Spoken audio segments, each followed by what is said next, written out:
With over 500,000 trees and shrubs already planted and growing, it's easy to forget you are in the city. We don't just say, we do. It's the Stain City way.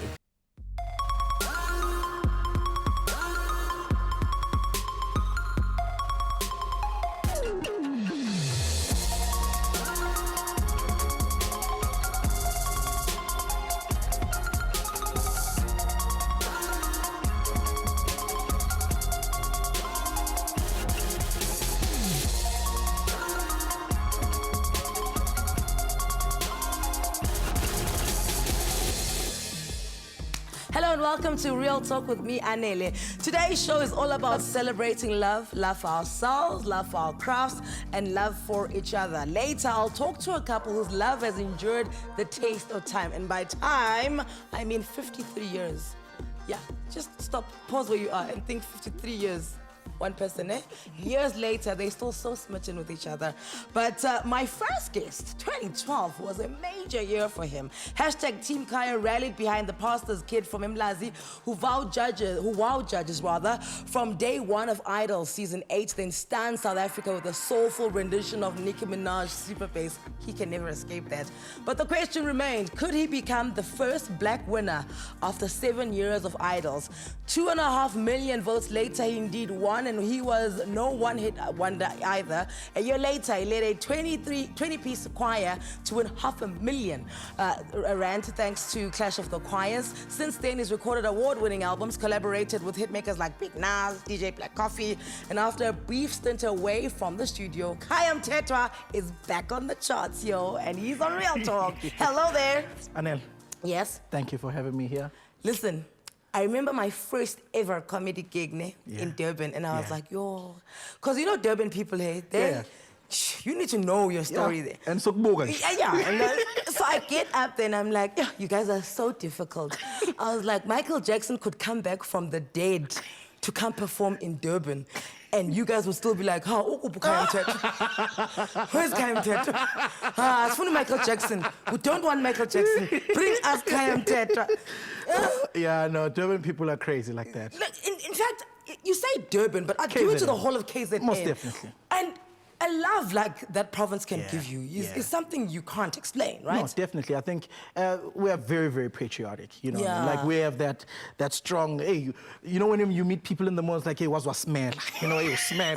Hey, what's smell? You know, and that's, you know, that stuff happens, and this thing is real for people. When you win something, it's like we all want something. Yeah. And yeah, I'm grateful to come from such a great province. Okay, so 6 years in, after, you know, 2012, the thing about entering a reality show when you are as talented as you are, right?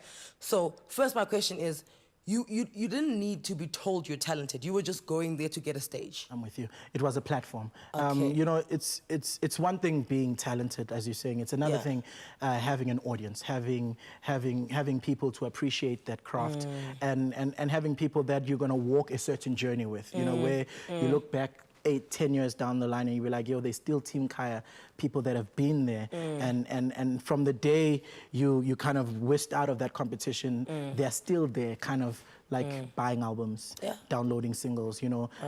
Some of them just correcting you, like, you know, that was wrong, you shouldn't have said that. You know what I mean? So you need all of that. You know, I love the sort of weight that you brought to reality shows, and not that no one else did, but you know, you're a composer, you play the piano, you write music, you can sing, you can work in a team, you can work solo. And when people think reality shows, I know even people are skeptical, even like I have people who can sing, like, no, I could never go to Idols, you know, it's too easy. And you're just like, but no one is saying that. It's too easy if you don't have the talent. But if you are always constantly checking yourself and your brand, then it's not as easy. No, it's not. And you have to be sure about yourself. You know what I mean? Because reality shows have got a thing about them where you'll come out on the other side and you are not the person that you were when you went in. You know what I mean? And they can break you as well. Yeah. We've seen some people that might have lost the competition and they've broken down, and my heart breaks for those people because I was on the positive side and I asked myself, how would I have reacted after emotionally, you know, putting myself into this entire thing, and for people to scream my name and then it goes silent. Yeah. On the last day. Like someone switches off the volume, like. Yeah, you know what I mean? And to this day, you know, I think of performances like Try Little Tenderness. There's a salute you did to me when I was on stage. I'll never forget that salute. After I did that song, you stood up and you were just like... Because I couldn't even scream. I was just like, well, I'm signing up for duty, sir. Where does one pick up the equipment to be on Team Khaya? Here I am. All right? Okay, so I'm so glad you said that you must never forget that the fan base also comes with the show. Oh, yeah. And once you leave the show, that's it. Then, you know, I have this saying that once you know what your dream is, then the hard work starts. Definitely. You know, once the dream arrives. Let's talk about the hard work. So from 2012 until 2018, you know, give us, you know, snippets of, okay, this was a defining moment of who I was, and this was a defining moment of who I was as an artist. From 2012, it was whether I win or lose, I have to become an artist that is respected. I have to give my heart and my soul to whatever I wanted to do in the music business. And the defining moments obviously was obviously Move. That was my first song. Oh, yes. And Love or Hate It, I hate it now. I'm just like, oh my God, I can't say that Obviously you hate it because you've done such better. But when that came out, we were like, you see, you move. You know what I mean? That was a huge moment for me. Like, growing up, you never thought you'll hear yourself sing on radio. You take that, but it's huge. Yeah. You know what I mean? It's huge to hear different radio stations, you know, playing your music, you seeing your music video. As a 25-year-old, I'm a bit mature, but it still hits me. I'm like, my God, this is happening. And people that you grew up listening to, and then the next thing is like DJ Fresh, like, oh, that's Khaya Mthethwa. You're like, what? And he knows my name. You're like, Fresh just said my name. Stop it. Okay. So then, what else? Recording my first DVD, that was a big thing for me. That was beautiful. No, that was huge for me. Clash of the Choirs. Yes. Again, Clash of the Choirs was more about, not even about my singing, but about my teamwork. Your production. My production. Yeah. And getting a team of people together. And people always say, you won Clash of... I didn't win Clash of the Choirs. The choir won Clash of the Choirs. I was just a team leader in that. And that was a great moment for me, beating Zwaibala. I always remind him to this very day. Hi, Zwei, I beat you. So that was a huge defining moment for me, which said, this boy is not just here to sing, but he's interested in even just building, you know, what is happening behind the curtain. It's what I always say about, so you can have 23 Grammys, right? As an artist, well done, you've got 23 Grammys. But if you've got 23 Grammys that you've won for other people, that's when you know you're a maestro, right? Okay. So where are you in defining who you are?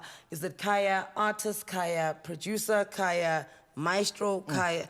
Where are we in the timeline? I think I'm slowly moving away from Khaya the musician. Yeah. And I'm more inclined in Khaya the producer, like doing Metro FM Music Awards. Yes. Doing SAFTAs, doing all sorts of things that I've been able to do. Like in my lifetime, I've dreamt. You know, I've done 2 Metro Awards. It was a huge dream. When you see the lights open on that show and you're like, we created this with a team of people. Okay. For me, that is kind of saying, this is who I'm about. And then bringing other artists in that I'm going to be, that will speak. I don't even need to speak. They'll be like, if it wasn't for Khaya, this wouldn't have happened. Exactly, which is what I'm saying. You win it for other people. That for me is that's the defining place for my life, where I'm going the next 10, 15 years. So now you've just opened another, you know, another like window for me when you say, you know, Khaya, the person who's doing the award shows and all of that.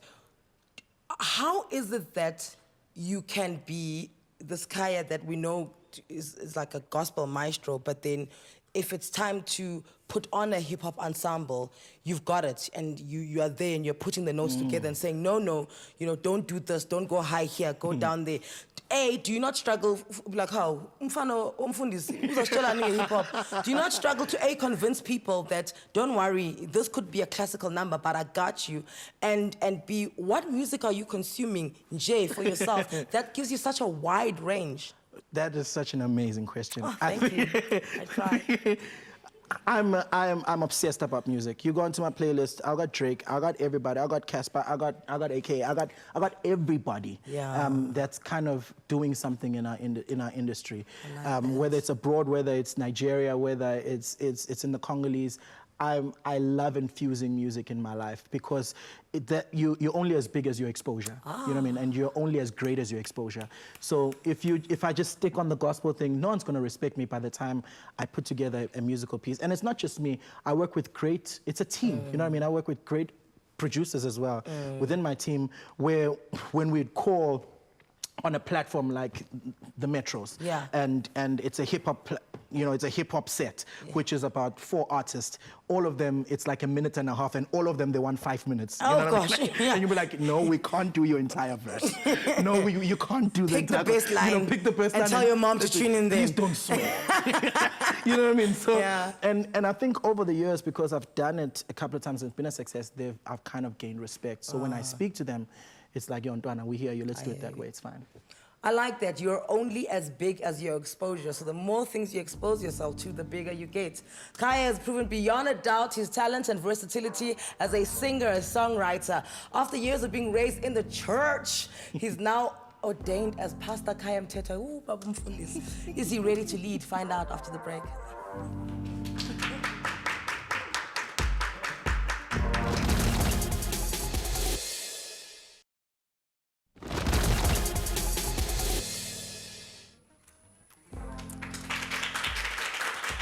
Welcome back to Real Talk. Hashtag Team Khaya.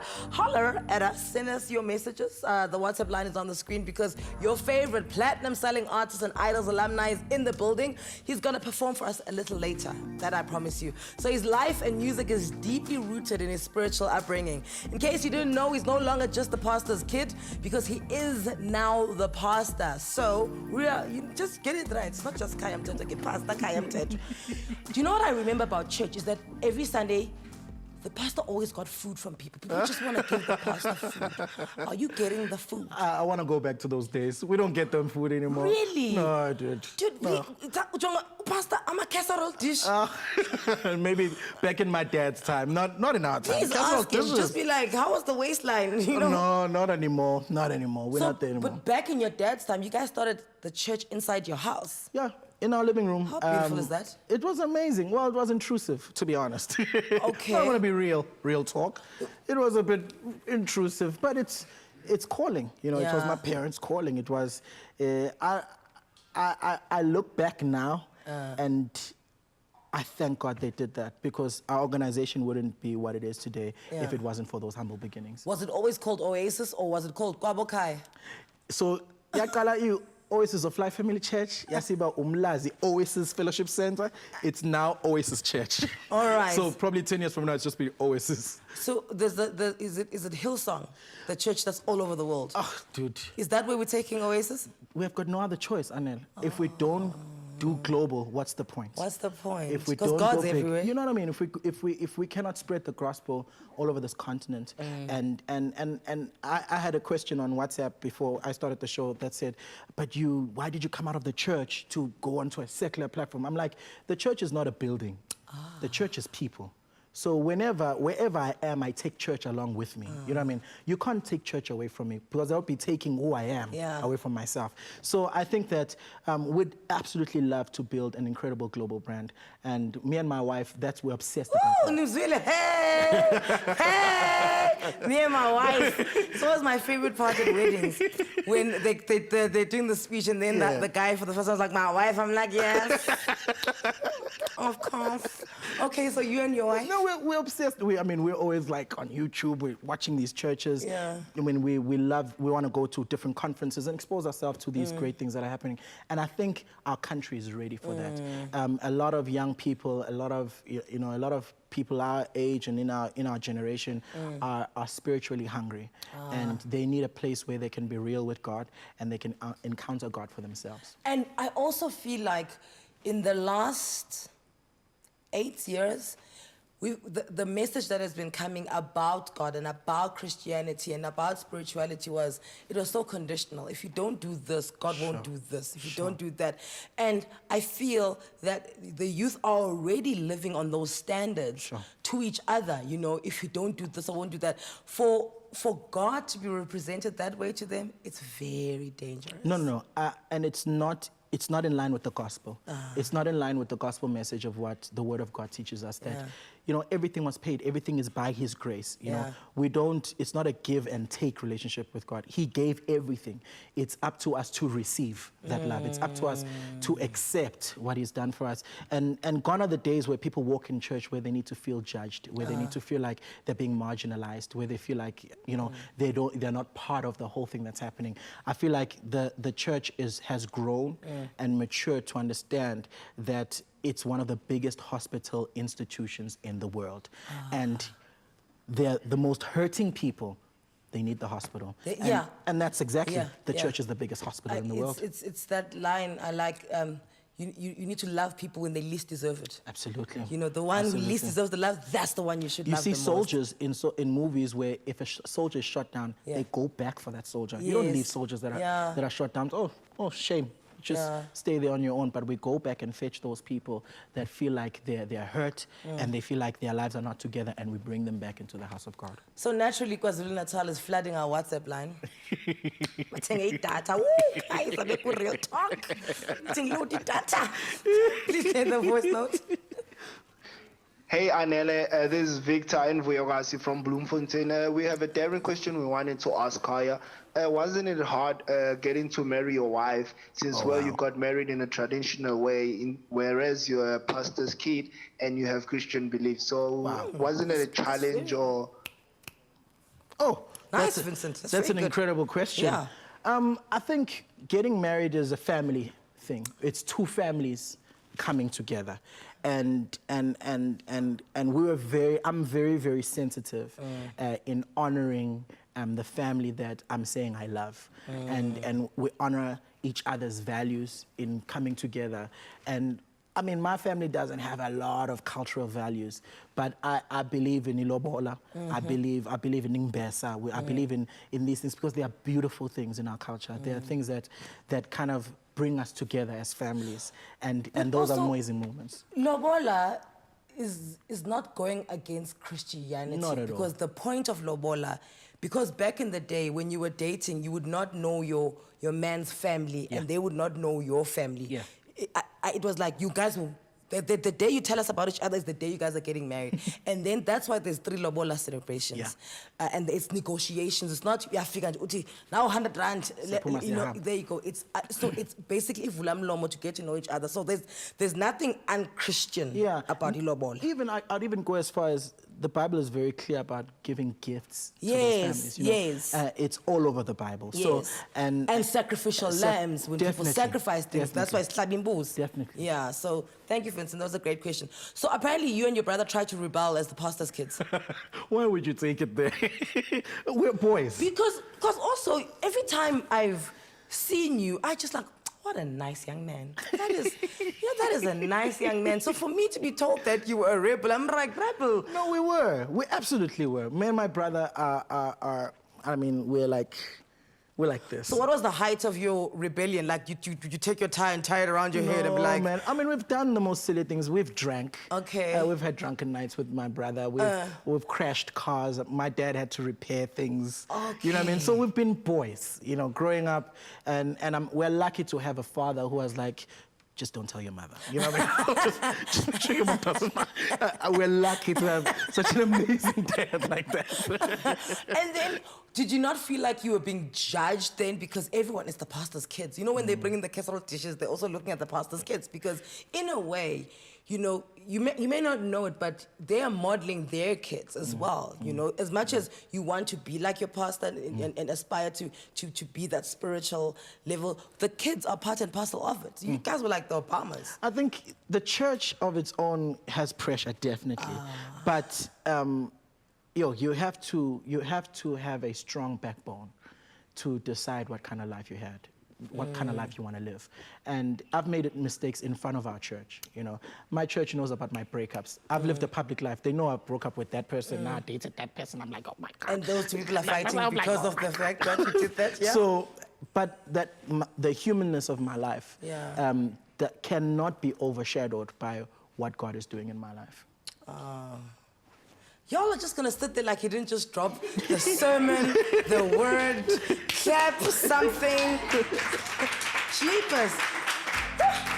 You can't even judge him after he says it. You're like, okay, I hear you. We're going to say a brief goodbye to Khaya because he needs to go warm up his vocal cords for his performance later.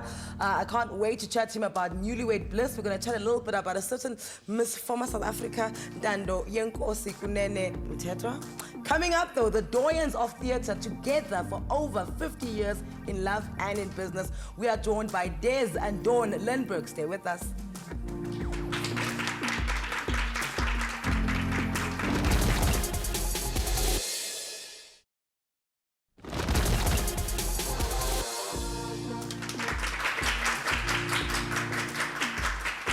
And welcome back. Des and Dawn Lindberg are the most influential couple in theatre in our country. They've been challenging the status quo and fighting for the rights of artists for decades. Against all odds, they staged the first ever multiracial theatre production, Godspell, but the apartheid regime shut them down. So they turned an obstacle into an opportunity, staged the play for free in Soweto. That one act of bravery encouraged them to stage more groundbreaking productions, and through their success, they helped launch the careers of over 2,000 artists like Johnny Clegg, Mama Abigail Kubeka, Peter Dirk Ace, the Drakensberg Boys Choir. They may be likened to the flower children of the 60s at heart, but it's their fighting spirit that helped them build an incomparable legacy in the arts. Such a pleasure to welcome the talked about Dawn and Des. Guys, could you get to a point where they just say Dawn or they say Des? Every time you guys are mentioned, it's Dawn and Des. It's Dawn and Des. It's usually Des and Dawn, actually. Oh, okay, well, feminist. So we'll start with you here, Dawn and Des. But Anele, you know who's the boss. Of course. You know what they say, the man may be the head, but the woman's the neck. Without the neck, you can't turn anything. So, every time you guys are spoken about, there's this rumor, and I want to clear it up. Did you guys write A Christmas Carol in the 1970s and you're living off it? Huh? No. No. No, I wish we had, but no. I promise you, I've heard it. It must be 10 years old now. Every time, people are like, no, they wrote A Christmas Carol in the early 70s, and every year during Christmas, they make like 5 million because it's Christmas Carol. I wish. And I was like, which Christmas Carol is this? Little Drummer Boy. No, I did write A Christmas Carol, and it's called The Baobab Carol, about sleeping under a baobab tree, but it was never published, and I never got the royalties. So maybe it's time we publish it so we could make It's a good ourselves idea. some money. Yeah. So you recently celebrated 50 years together. Dawn, how 50 years? 52 years. 52 years? Yes. Okay, so that is a long time. That is a lot of Sundays. I was a child bride. You still look like a child, which is great. It means you're doing great, sweetie. Keep it up. But I mean, in love and in business, which one is tougher? Well, you know, I think that the two supported each other, and I think it was the business and performing together that kept the marriage together, and it was the marriage, of course, that kept the career going. But I would think that it's harder to actually survive in a career in South Africa. Yeah. You know, and we had to keep on reinventing ourselves and wearing different hats, depending on the political climate and depending on whether our shows had made money or not, and depending on whether we had not written a Christmas Carol. It was the Seagull's name was Nelson. That was our biggest hit. But that wasn't a Christmas Carol at all. It was about Madiba, of course. And it doesn't make you 5 million every December? Not at all. No, not at all. I'm afraid nobody makes money from recordings. You know, you just simply don't. You make your money performing live, and that's really the only way. Unless you're Johnny Clegg. Of course. Here's the thing. I'm so glad you touched on that, because theatre, as we know it, there's always an obstacle when we speak about theatre. You know, you need to put bums in seats. You know, theatre's dying. You know, every year I hear theatre's dying, and then I'd see all these plays. I'm like, guys, how is theatre dying when we're still here, when you guys are still putting these shows on? So what is the status of theatre from the theatre maestros? It's changed a lot. What's happened to theatre now is very interesting. Music is very important in theatre. The big musicals, the technical side of it is fantastic in South Africa, as good as anywhere in the world. Yeah. And that is something fascinating to us, because when we started, there were 5 park cans, lights, and 2 microphones and 2 guitars. And you'll be lucky if you have a light. And we lived in a caravan. Oh, and look. You see, when we started, there was no television in South Africa, so there was no such thing as becoming an instant star just by being on a soap. You know, so we literally got a caravan, lived in the caravan with our 2 guitars and our 2 microphones and our 2 cats, because it was before we had children. Yeah. And we toured around every single little dorpy in South Africa and every town, and in what was then still Rhodesia, now Zimbabwe. Yeah. And when there were still strip roads there. And they were wonderful, wonderful years, because why? We learnt our trade there, because we did everything. We did the lights, we carried things, we, you know, we swept the stage. The kids today, they're just sort of swanning and Where's my room? Yes. Why isn't my name on my room? Yes. Where's my personalized gown? Why have I got to share a room with somebody else? Where is my water that's been stirred anti-clockwise? I can see it. It was stirred clockwise. I don't want it. But let's speak about your activism, because, and as I was talking to the team and we're discussing, you guys, I said, for me, you know, you are of the art side. You are the, you know, the George Bezos, the Ronnie Caswells, the white people who were against apartheid very early on in life. What informs that?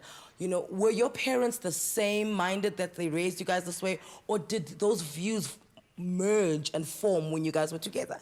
Well, certainly my family was very liberal. My father was Jewish, English, and a Cockney, and he was extremely liberal and a left-wing. And my mother was Afrikaans, so that was already an unusual sort of union, unusual marriage, and could have been filled with controversy, but it wasn't. It meant that we kids, and there were 7 of us, we grew up accepting everybody, absolutely everybody, and certainly not apartheid. And then I went to the States, and I lived there for a year, and it was in the 60s. It was during the race riots there. It was the time when Kennedy was busing black children into white schools and so on. So I was right in the thick of it. And of course, those wonderful folk singers, Joan Baez and Bob Dylan and Peter, Paul and Mary, were all singing those songs. So I came back fired up, and there he was, Des. Enter Des, stage left. Well, I was still waiting, because I'd fallen in love with her just before she went. Oh, really? And I had to go to bed for a week after she left. I thought, no, this is terrible. The only girl I really, really was caring about has now gone to the United States. Are you writing to her every Oh, day? we're writing a book, No, but you were writing to me every day. Oh, yeah, I wrote. In those days, there were no emails. No. Were they phones? No, well, there were phones, Like but one very in town. expensive. But what we used to do is get those blue airmail letters, and we used to write very small. Yeah. And I must have written 400 of those in the year to Dawn.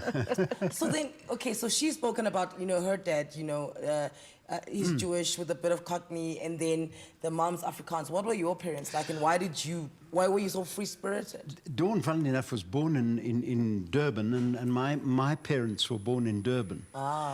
They never knew each other, but my father was pretty unhappy with the National Party government. I was desperately unhappy when I was at school with what was going on in South Africa. And your mom was a member of the Black Sash? Yeah, my mom was a member of Black Sash.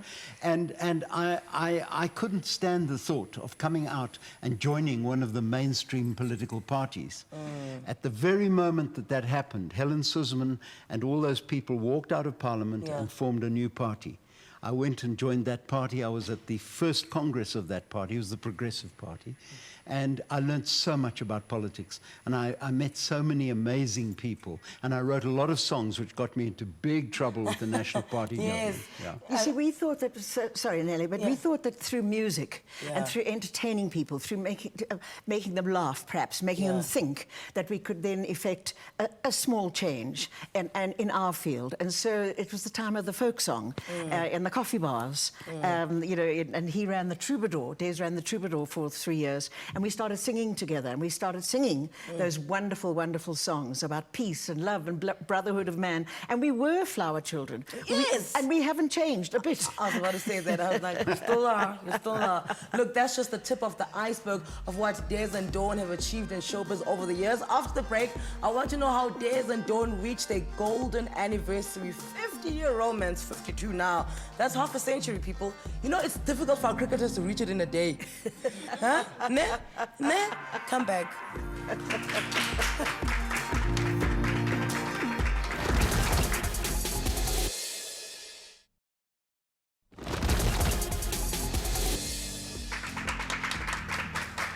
welcome back to Real Talk right here on SABC 3, where the stage is yours. Speaking of stage, I'm here with legendary entertainers who are telling us colorful tales of their life and their 53 years together in business and theater and in love. The stage is literally theirs. Their lives have been documented in the SABC 3 documentary Celebrated Love. That's been a Sunday evening viewing pleasure this month of Feb. As I mentioned before, this year, 53 years. Woo! Shine, shine, shine, shine. What I want to know is, how does a person crack an invite to the Sunday soirees? Ah, well, we don't do them anymore because we lived in that beautiful old Victorian house on Tartan Ridge for 35 years, and we did Sunday soirees every Sunday for 25 of those years. And how did people crack an invite, though? Well, it was really they weren't open to invited. anyone. We actually sold tickets at CompuTicket. Yes. Okay, and then Yes. people would come there and it'd be live. And Yeah. how did you decide who performs? Just the people that we love. Yeah, there was I like such your wife. one- She answers for you. Good. Oh, you were looking at you. There was... No, it's okay. You can talk, but I'm going to talk as well. We chose the artists that we really admired, loved, and the new artists who were emerging, one of whom was Waibala. Yes, who lived in our house for, about 3 or 4 months on loan from the choir, because he was a little boy of 13. Yes. And we were recording a song in my studio for him to sing about kids learning to read. And Zwaibala's voice broke the day we were going to record. Suddenly, from a high boy treble, it went down to a very low bass. So basically, you're the reason we have TKZ. No, really. Yeah. And we saw him on Sunday in Cape Town, and he's just the most delightful guy. We did meet the most wonderful people, like Johnny Clegg did his very first performance, at our soiree.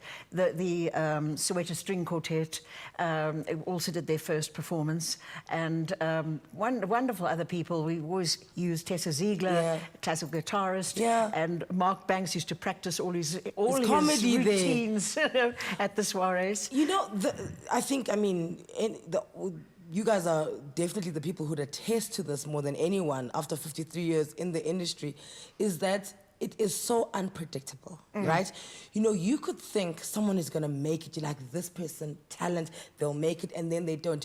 Were there any artists that went through the Sunday soirees where, you guys still think of them, at night when you're doing when you've cleansed and you've toned and you've moisturized and you guys are talking to each other, and you're like, I wonder what happened to that person. They should have been a lot bigger than they got. We almost feel that a lot of people should have been bigger in South Africa than what they became, because it was such a small pond. There's a wonderful poet called Oswald Mchali. Yes. He did one of the very first soirees, and we were convinced that he was going to be the poet laureate of South Africa. He is. I mean, he's written those Sounds of a Cowhide Drum and all those beautiful books. But somehow people didn't hear about poets in those days. So it was a platform for him that we were very, very pleased to because it was give him. Pre-television days. Now it's instant. You can get people known with one performance or two performances or idols or something like that. Can I remind you, it was against the law to have shows on Sundays, to sell tickets for shows on Sundays, to serve liquor, to have the public come to your venue, and to cast multiracial casts. We were doing this for 35 years. We were doing all of that. So you guys were like President Jacob Zuma. You just had like 783 counts against you. You're allowed to laugh. It's fine. That was our only similarity. Please. You're allowed to laugh. We are laughing. It's fine. So, okay, let's speak about you guys then. You guys wrote something about each other. Can I read it to you? Days to Dawn says, you are a loving and supportive and put up with my loud voice, my short temper, and the fact that I do not suffer fools. You are kinder than anyone I know. Thank you, darling. Do you not feel people are constantly coming to you for advice, like, this happened, that happened, I want to leave him, I want to leave her. Yes. What happens? We don't mind. People come up to us in supermarkets and while I'm shopping and Pick n Pay or Woolies, and they start chatting. I remember you came to our town. I don't mind. Really, some people who are so-called superstars. We've never been a superstar, but we just like down there with the ordinary people. And if they want to come and chat to us, that's cool. That's great. One day a guy came up to me at the airport, and he said, hello, Des and Dawn. I am the one who watches you on TV. So I said, oh, thank you very much. He says, don't you recognize me? I don't blame him. I used to talk to the people as well as a kid. I'm like, hello, Johnny. So it's all normal. It's all normal. All right, Dawn, 2 days. You taught me that love is about unconditional support for each other, even when I call all the shots and sometimes miss catching the ball. Aww, and that I will give up watching The Crown when you want to watch the final overs of the cricket. Oh, Dawn, see. So, what do you watch together then? Because obviously, if he's cricketing and you're the crowning, you and I'm a big Crown fan. Wonderful. So, what do you guys watch together? What things do you do together? The news. Well, unfortunately, the news. Okay. We do watch the news. You know, while we're having a little drink before supper, we turn on the news and we sort of flip through the various channels. You can't watch the news without a drink. No, God. and then we sort of start shouting at Trump or something, you know, whatever's going on. And no, but that is about what we watch together. And, you know, there are a few other programs. No, I watch some crime programs which fascinate me. I've always been interested. I wanted to be a lawyer, by the way, and I became a singer by mistake. Okay, we all wanted to be lawyers. And what do you guys do separately? Besides take showers every now and then, I guess. I watch cricket. Okay. Yes, I don't watch cricket, but I go to the gym at 6 o'clock every morning while he's still fast asleep, and I get up early and I go and do my workout, and then I have coffee with my girlfriends because I love my women friends. Okay. She won't allow me to have coffee with my girlfriend. That's good. That's why you've been married for 53 years. Good girl, Dawn. Oh, and then my final question is, you know, we always get told about, you know, you must study your person's language of love. You must know what their language of love is. After 53 years, is his language of love still the same? And if it changed, how do you reassess that? Well, I think that we have changed over the years. You have to evolve. You have to change. Otherwise, a marriage will just go stale, I think, a partnership.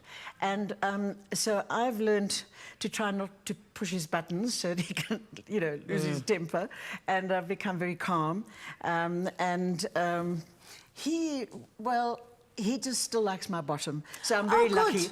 That's a bonus. Yes. That is a bonus. And for you, how do you constantly re-navigate the path you're on to keep everything alive? Well, I try every birthday to write a poem.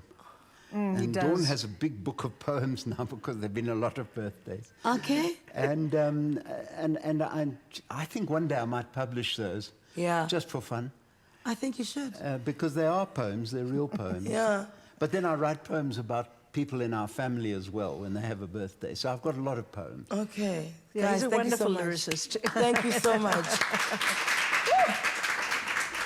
You just like, you know when the wisdom is just coming towards you and you can't even duck it. Thank you so much to Des and Dawn for sharing their awe-inspiring tale of real and everlasting love as well as the business savvy. Be sure to watch Celebrated Love Sunday evening, 7:30 right here on SABC3. Write it down, write it down. After the break, Khaya Mthethwa is back to perform, but also want to chat about his missus, former Miss South Africa. It's got good taste. Come back to us.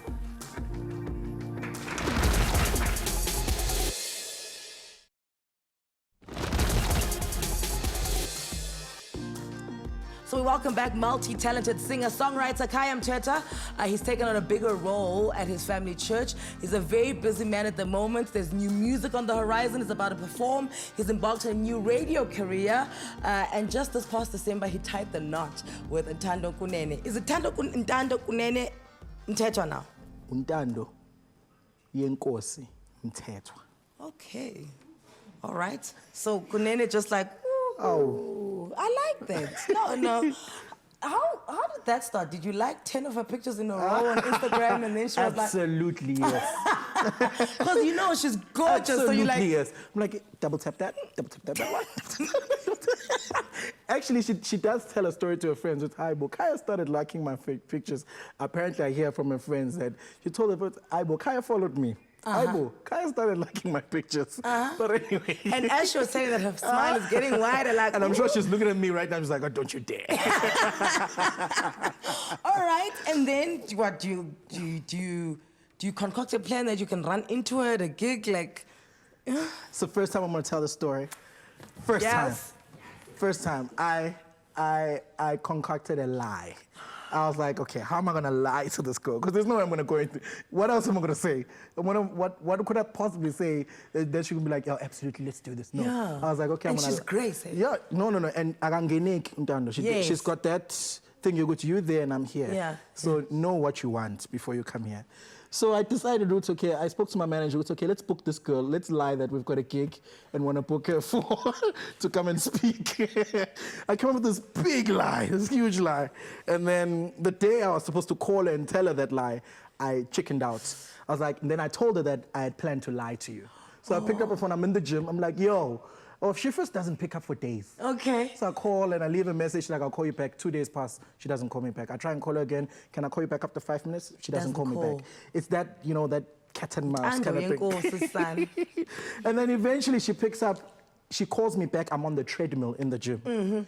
I'm out of breath. I have to pick up the phone because if I ignore, she possibly will never. Another 3 weeks. Yeah. Pick up the phone, I'm like, can I just catch my breath?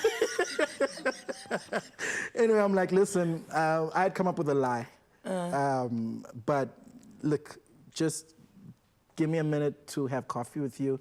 I just want to get to know you, I think you're an amazing person. I think I've had time to just look at you, just look at how you handle yourself, how you do things. And I know that I'm like a complete stranger. Just give me a chance. And I'll fly to. Oh, then I'll see wherever, I'll see how we can hook up. Then she's like, I live in Nelspruit now, I'm not in Joburg. I'm like, yeah, I don't care, I'll fly there and see you there, doesn't matter. She's like, oh, okay, sharp. She closes the phone. She doesn't speak to me for days on end after that. So then it's that, hi. She doesn't respond. Good morning. She doesn't respond. Then I'm speaking to myself. Yeah, good morning. Good afternoon. Good night. Good morning. Good afternoon. Good night. Then it's just like a whirlwind of good morning, afternoon. Yeah. You know what I mean? And then finally, she's like, she called me on an odd Tuesday. She's like, let's meet tomorrow, 6 o'clock in Nelspruit. I'm like, and I canceled things. I booked flights. I booked my own accommodation. I booked a car. I was like, I'm there. My first date with her, I was like, I'm gonna marry this girl. I just knew. My first date, I was like... Were you married 2 months after your first date? A couple of months. 6 months? No, less. 4 months? Possibly. Good heavens. So you just knew? I just knew. I met with her and I was like, I've never met someone who's so together, who's sure about who they are, who's amazingly grounded with her family. I see her and I see an image of my siblings and my family, and that family background. She speaks to her father 3 times a day. It's possibly one of the biggest family things I've ever seen biggest family affairs I've ever seen in my life. And coming into a family, it's like coming into my own, And I've learned so much from this girl. She's hard on me. Right now, I'm sitting off. She's like, just moisturize your lips. Make sure just... Looking ashy? Yeah, okay. Just make sure you're not laughing so big. Just keep it together. So she's amazing. We love her, and we want us some grandkids. All right, so you go off. You're going to perform for us. Come, go. Thank you so much. G-O-R-I-O-R-O there and perform. A big thank you to Des and Dawn Lindberg, and of course, Pastor Khaya Mthethwa is about to perform for us right now. Don't go anywhere. On tomorrow's show, all you need to know about assisted reproduction. Here's Khaya's latest song. It's called Mkhulu Msebenzi. Whether it's in love, in politics, in religion, just life in general, it applies to all of us. For myself, Anele Mdoda, SABC 3. Good night.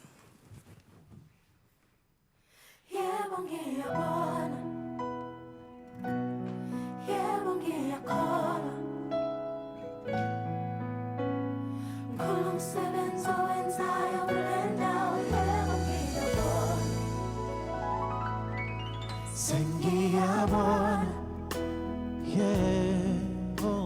songele sikhathi kandubu busy ngaphakathi kwami ngigcwele ukungazi ngomusa wakho nesineke sakho njalo mengibheka izenzo zami namaphutha ami ngizizwa ngathi ngikude nawe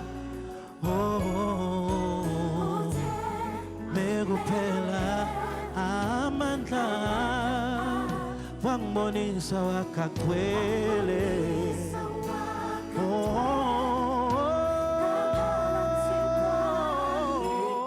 yebo ngiyabona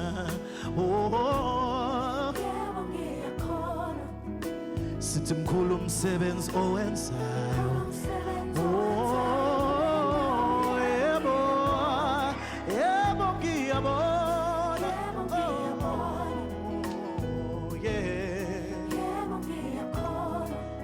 sithi mkhulu umsebenzi owenzayo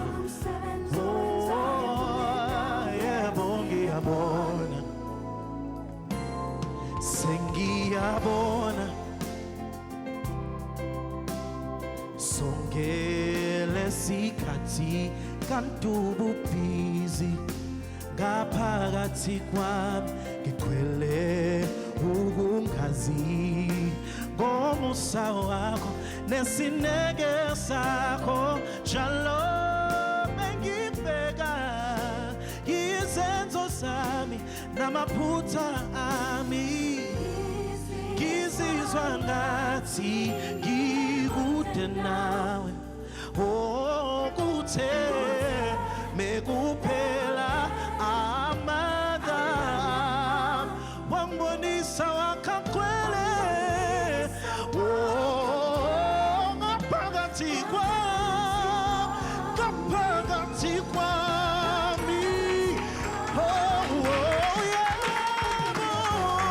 yebo ngiyakholwa mkhulu umsebenzi owenzayo yebo ngiyabona. Thank you, Father. Yebo ngiyakholwa sithi mkhulu umsebenzi owenzayo sithi mkhulu umsebenzi owenzayo mkhulu umsebenzi owenzayo